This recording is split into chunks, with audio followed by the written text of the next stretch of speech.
ఏ వరి రకమైన సక్సెస్ అవ్వాలంటే ముగ్గురు మీద ఆధారపడింది. అంటే త్రిమూర్తులు. ఒక వరి పండించడం మా జీవన విధానం. ఆ వరి అనేది సక్సెస్ అవ్వచ్చు అవ్వకపోవచ్చు కొన్ని. అంటే ఇప్పుడు రైతులు అంటే వరి సాగు చేసే రైతులు మెయిన్ ఇంపార్టెంట్. ఎందుకంటే వాళ్ళు వేస్తేనే కదా వచ్చేది మనకి రైస్. అది ఈ విధంగా రైతులు, రైస్ మిల్లర్లు, రైస్ మిల్లింగ్ చేసేది, brown rice, single polish, white rice. తర్వాత రైస్ కన్స్యూమర్స్, వీళ్ళు ముగ్గురు కానీ సాటిస్ఫాక్షన్ చేస్తే ఆ వరి రకం 10 కాలాల పాటు ఉంటుంది. ఆ కోవకు చెందిందే బీపీటీ 5204 సాంబా మసూరి, ఈ RNR 15048 తెలంగాణ సోనా. ఈ విధంగానే ఇవి కూడా సక్సెస్ అవ్వాలని, ఇది KNM 1638 కూడా సక్సెస్ అయింది. ఆ విధంగానే ఈ KNM 12368 12368, NLR 3648 ఇవి కూడా ఆ విధంగా సక్సెస్ అవ్వాలని నేను కోరుకుంటా ఉన్నాను. ఎందుకంటే వీళ్ళు ముగ్గురు మీద ఆధారపడింది. ఒక వరి వంగడం సక్సెస్ అవ్వాలంటే అన్ని వరి రకాలు సక్సెస్ కాలేవు. ఏంటంటే సృష్టిస్తూ ఉంటారు శాస్త్రవేత్తలు, కానీ అన్ని వరి రకాలు సక్సెస్ కాలేదు. ఏంటంటే అది ముగ్గురికి నచ్చాలి. ఇప్పుడు పొట్ట తెగులు వచ్చినా అది రైస్ పనికిరాదు, అది తెగుళ్ళు ఎక్కువ వచ్చినా అది పనికిరాదు. ఈ విధంగా జాగ్రత్తగా మనం చేయడం జరుగుతూ ఉంటది. కొత్త రకాలు వేసేటప్పుడు చాలా ఇంపార్టెంట్. ఇది ఎక్కువ 5 ఎకరాలు 10 ఎకరాలు వేయడానికి లేదు. 1 ఎకర్ కానీ 2 ఎకర్స్ కానీ వేసుకోవాలా. మినీ కిట్ అంటారు వాటిని. మినీ అంటే చిన్న. మినీ కిట్ దశలు వేసుకున్నప్పుడు 1 ఎకరా కానీ 2 ఎకరాలు ట్రై చూడాలా. మన వాతావరణం అది సెట్ అయిందా లేదా, ఓకే అనుకుంటే ఇంకా వేసుకోవచ్చు మనం.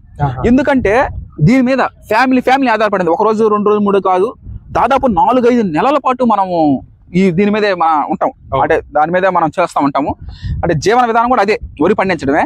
అది కాక ఇంకొక 4 నెలలు మళ్ళీ మగ్గించడానికి దాదాపు 8 months 9 months పడుతుంది. 9 నెలల పాటు మనం దాని మీద ఆధారపడుతున్నాం అనుకుంటే, అందువల్ల ఆ వరి రకం సక్సెస్ అవ్వాలన్నా, అది ఫెయిల్యూర్ అవ్వాలన్నా, అది ఆ వరి రకం మనం వేస్తాం కదా, వేసే విధానంలో ఉంటది.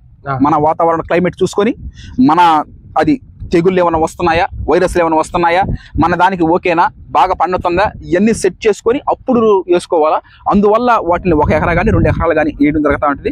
ఇప్పుడు మన KNM 12368 2 ఎకరాలు, అది ఒక అర ఎకరా, ఆ విధంగా మనం వేయడం జరుగుతూ ఉంది. ఎప్పుడైనా కొత్త రకాలు వేసేటప్పుడు కొంచెం తక్కువగా వేసుకోవాలి మనం. ఈ విధంగా మనం చేయడం జరుగుతూ ఉంది.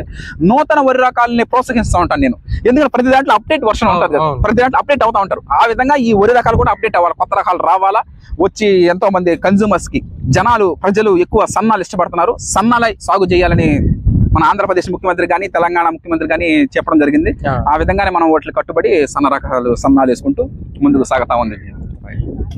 మొదటి ఘట్టం అయితే చూసాము. ఆఫ్టర్ దట్ ఇక్కడికైతే వస్తుంది కాబట్టి రైస్ ఇక్కడ నుంచి ప్రాసెస్ ఏంటో హర్ష గారి మాటలో తెలుసుకున్నాం. హర్ష గారు చెప్పండి. ఓకే, ఇప్పుడు వరకు మనం వరి సాగు పండించడం, స్టోరేజ్ చేయడం తెలుసుకున్నాం. ఇప్పుడు రైస్ మిల్లింగ్, ప్రాసెసింగ్ అవి తెలుసుకోవడం జరుగుతుంది.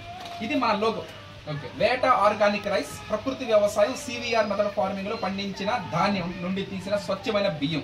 అన్ని భాగ్యాల కన్నా ఆరోగ్యమే మహాభాగ్యం. హెల్త్ ఇస్ వెల్త్, ఇది మన పెద్దలు అన్నారు. మంచి ఆహారం తిందాం, మంచి ఆరోగ్యకరంగా పొందుదాం. జై కిసాన్, మీ యువ రైతు వి హర్ష, ప్రకృతి వ్యవసాయ యువ రైతు. నా ఫోన్ నెంబర్ ఇది. ఇది రైస్ బ్యాగ్ యొక్క క్వాంటిటీ వచ్చి 25 kgs. మనము ధాన్యాన్ని, వరి పండించిన ధాన్యాన్ని రైస్ మిల్ తీసుకొచ్చినప్పుడు మనకి 3 రకాలుగా రైసెస్ రావడం జరుగుతుంది. ధాన్యం ధాన్యాన్ని రైస్ మిల్ తీసుకొచ్చినప్పుడు ఫస్ట్ లేయర్, ధాన్యంలో మొదటి లేయర్ పోతే హస్క్ అనేది పోతే మనకు వచ్చేది బ్రౌన్ రైస్. పూర్వం రోజుల్లో రైస్ మిల్లులు ఏమి లేవు, దంచుకొని తినేవాళ్ళు. దంపుడు బియ్యం అనేవాళ్ళు. అంటే దంచుకొని, రైస్ మిల్ ఏం లేవు, దంచుకొని తింటా ఉండేవాళ్ళు. అది కాలక్రమేణా బ్రౌన్ రైస్ అయింది. తర్వాత 2 లేయర్లు వడ్లు, ధాన్యాన్ని రైస్ మిల్ తీసుకొచ్చినప్పుడు ఫస్ట్ మొదటి లేయర్ పోతే మనకు వచ్చేది బ్రౌన్ రైస్, ఇందాక అనుకున్నాం హస్క్ అనేది. నెక్స్ట్ 2 లేయర్లు పోతే హస్క్ బ్రాను, ధాన్యంలో ఉన్నటువంటి హస్క్ బ్రాను పోతే మనకు వచ్చేది సింగిల్ పాలిష్ రైస్, ఒంటి పొట్టు బియ్యం. నెక్స్ట్ 3వది వచ్చి మన భారతదేశంలో ఎక్కువగా తినేది వైట్ రైస్. దీంట్లో 3 లేయర్స్ పోతాయి. హస్క్ బ్రాను జర్ము 3 లేయర్లు పోతాయి. మనకు వచ్చేది ఏంటంటే వైట్ రైస్. దీన్నే ఎండోస్పర్మ్ అంటారు. ఇది మన రైసెస్ యొక్క మిల్లింగ్, ప్రాసెసింగ్. కొంతగాని గంగాధర్ గారు ఉదయం, మధ్యాహ్నం, సాయంత్రం 3 పూటలు ఆడిస్తూ ఉంటారు. ఏది కొంతమంది ఇసుక్కుంటా ఉంటారు. అట్లా కాకుండా ప్రతిరోజు ఎప్పుడు చెప్పినా కూడా కరెంట్ బిల్ కాలినప్పుడు కూడా మనం ఆర్డర్స్ ప్రకారం మనం రైస్ ఆడిస్తుంటాం. ఎందుకంటే పురుగులు పడతా ఉంటాయి. ధాన్యంగా ఎంత మగ్గితే అంత మంచిది మనకి. రైస్ అనేది మనం ప్రకృతి వ్యవసాయం చేస్తాం. మామూలుగా అయితే రైస్ వాళ్ళు ఈ వేస్తుంటారు బోరిక్ యాసిడ్ అయ్యింది, మనం వేయం. ఇంత కష్టపడి ప్రకృతి వ్యవసాయం చేసి ఇంత చేసి మనం కెమికల్ లాస్ట్లో వేస్తే అది ఏం కాదు, కడుక్కుంటే పోతుంది, అయినా కూడా మనం వేయం. అందువల్ల 2-3 months అవి నిల్వ ఉంటాయి.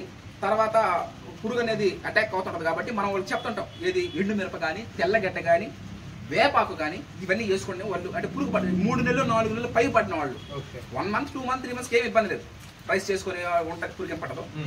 4 months పైన అయితే పురుగు పడుతుంటారు. అప్పుడు వాళ్ళు వేపాకు తెల్లగడ్డ ఎండుమిరప చేసుకొని జాగ్రత్తగా చేసుకుని కడుక్కున్నప్పుడు పోతుంటాయి. ఆ విధంగా మనం రైస్ అనేది చేయడం జరుగుతూ ఉంది. ఇప్పుడు ఆ ప్రాసెస్ చూద్దాం. అందరికీ నమస్కారం. వేట ఆర్గానిక్ రైస్ వినియోగదారులందరికీ ఒక శుభవార్త. రాబోయే క్రిస్మస్, నూతన సంవత్సరం మరియు సంక్రాంతి శుభాకాంక్షలు జరుపుకుంటూ ఒక శుభవార్త తెలియజేయడం జరుగుతూ ఉంది. అది ఏంటంటే సివిఆర్ మెథడ్ ఫార్మింగ్లో మనం పంట పండించినవి చాలామంది 10 kgs రైస్ బ్యాగ్స్ పంపించండి, 10 kgs రైస్ బ్యాగ్స్ పంపించండి అని అంటా ఉన్నారు. వాళ్ళ కోసమే ఈ నిర్ణయం తీసుకోవడం జరిగింది. 3 సంవత్సరాల నుంచి దాదాపు ఒక 30,000 మంది దాకా అడుగున్నారు మనల్ని 10 kgs రైస్ బ్యాగ్స్ పంపించండి అని. మనం 25 kgs బ్యాగ్స్ ఎందుకంటే విడవలూరు నుంచి పాను ఒక 25 కిలోమీటర్లు, రాను ఒక 25 కిలోమీటర్లు, 50 కిలోమీటర్లు పడతా ఉంటుంది. అది కరెంటు బిల్లు కూడా కాలుతూ ఉంటుంది మనకి. ఇవన్నీ దృష్టిలో పెట్టుకొని 25 kgs కంటే తక్కువ ఇవ్వకూడదని అనుకున్నాము. కానీ మార్పులు ఎప్పుడు సంభవిస్తాయో మనం చెప్పలేము. ఎందుకంటే కాలానుగుణంగా మనం పోవాలా. అంటే ఇప్పుడు కొంతమంది రిటైర్డ్ అయిపోయినారు, వాళ్ళు రైస్ తక్కువ తింటుంటారు. ఏది రిటైర్డ్ అయిపోయిన వాళ్ళు పెద్దగా తినరు. వాళ్ళు 10 kgs చాలు, మేము బ్యాగ్ కూడా మోసుకోపోలేము, 10 kgs అయితే ఈజీగా తీసుకోపోతాం. అంటే కొడుకులు కూతుర్లు ఆస్ట్రేలియా, అమెరికా, న్యూజిలాండ్ ఈ విధంగా దూరంలో ఉంటారు. మాకు పంపించిన 10 kgs అంటే రిటైర్డ్ అయిపోయినటువంటి పదవి విరమణ చేసినటువంటి వాళ్ళకి, అదేవిధంగా ఎమ్మెల్యేలు, మంత్రులు, లాయర్లు, డాక్టర్లు రైస్ తక్కువ తీసుకుంటుంటారు. వాళ్ళు మాకు ఈ విధంగా 3 నెలలు 4 నెలలు 5 నెలలు పైన పడతా ఉంటుంది. అందువల్ల మాకు 10 kgs రైస్ పంపించమని ఎంతోమంది అడిగారు. వాళ్ళ కోసమే ఈ క్రిస్మస్, ఈ నూతన సంవత్సరం వస్తాయి రాబోయే సంక్రాంతి పండుగల సెలవులకి, ఈ శుభ సందర్భంగా మనం 10 kgs రైస్ కూడా రిలీజ్ చేయడం జరుగుతూ ఉంది. Harshad Vihar and team members ఈ నిర్ణయం తీసుకోవడం జరిగింది. Okay, thank you.